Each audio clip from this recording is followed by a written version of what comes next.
What's up, everybody? We got another episode of Chad Powers after the quad box night with playoff baseball and Monday Night Football. Let's dive into episode 4.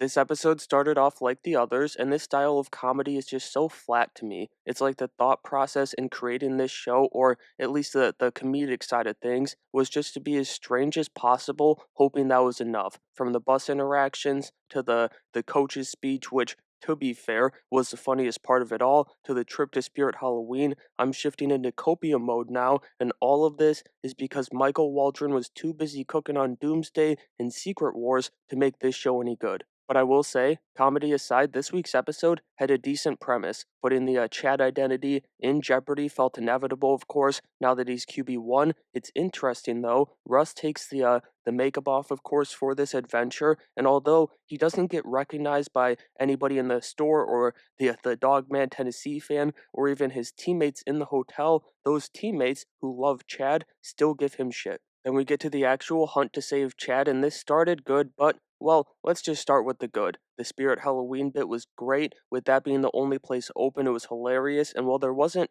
kind of a standout moment in there, I thought their trip to the store overall was just good. There's so much potential with the QB mascot duo, but just like the show, it hasn't come together yet on a consistent basis. You got a perfect example of that this week. We get the good in the Spirit Halloween, followed by the secondary quest that leads to an exciting finish at a garbage can. I wasn't a fan of that decision, but putting that aside, they're 100% setting something up with Russ's blood being on both that gun that went off in that neighborhood and the broken window on the Jeep. It would kind of be insane if they don't do something with that, but overall, I guess, this show is just, it isn't what I thought it would be. Finally, this might be a nitpick or even a non factor for some people, but having 0 seconds of the Tennessee game in this episode, for me, didn't feel right. I get that you're working on a TV budget and everything here, and getting all these different college uniforms is probably pricey, but it's 4 episodes of Chad as QB1. Let's not act like, the big House of Mouse Disney doesn't have the money to get 4 uniforms from 4 schools. There's no reason we don't get a game a week, episodes 3 through 6. At the end of the day, this was still an okay episode, but it kind of feels like the ceiling for the show